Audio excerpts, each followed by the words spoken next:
Part 17. The new state constitutions moved away from official religion. America's disestablishment of official religions was a slow process. While different states took different paths, the overall trend was clear. After centuries of entanglement, government was separating from official religion. Part of the process was the replacement of the old colonial charters with new state constitutions. Those constitutions are a window into what relationship Americans really wanted between government and religion a decade before the Constitution was drafted. A little context. The only national agreement was the Articles of Confederation, which left all power and authority for religion in the states' hands. The federal Constitution at this point wasn't even a thought. So in dealing with official religion, the state constitutions were the only game in town. And they clearly show the states were moving away from official religion. No state got more religious. No state, none, set up a state government that relied on divine authority or governed in accordance with biblical law. Americans were a religious people, but they would not be ruled by religion. Take Delaware. In 1701, 75 years before the Revolution, William Penn issued the Charter of Privileges, which granted Delaware citizens religious freedom as long as they were Christian, and additionally required them to be Christian to hold a state office. This was progressive for the time, but the colony's take on official religion changed by the Revolution. 75 years later, when Delaware drafted a new constitution, things had changed. And as it turned out, a lot had changed. All of it moving away from state religions. In Article 25 of the Constitution, the Assembly made sure the Constitution was the supreme law of the state.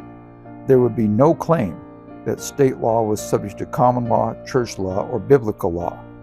And this also made it clear that there was no legal obligation to follow God's or biblical law or to govern in accordance with Christian theology. For purposes of Delaware government, God had no role and no function. In Article 29, Delaware also eliminated state-supported religion, unless it equally provided the same support to all the other sects, including Jews and Muslims, as well as a myriad of tiny splinter sects who kept showing up in the New World. As a practical matter, that made state-supported or state-enforced religion impossible. And then, in a Declaration of Rights, the state guaranteed freedom of personal religion. And to further ensure separation of church and state, the only people that could not serve in the civil service or elected office were active ministers. That's because the framers were very aware of Jesus' admonition that one cannot serve two masters. As this turns out, this was a common state restriction. Everybody was Christian, and most people were pious. But they also felt allowing ministers to serve in government gave religion too much official influence.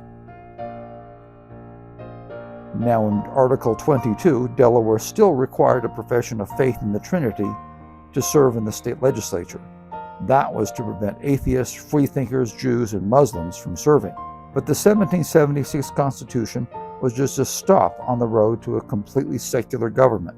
16 years later, even that had become too much religion. Delaware revised their state constitution in 1792, after the federal Constitution and Bill of Rights was ratified, and replaced the profession of faith with the federal constitutional prohibition on religious tests. No religious tests would be required. The takeaway is this: all of the states were on the same overall path, starting at the Revolution and continuing after the Constitution, moving away from official state religion.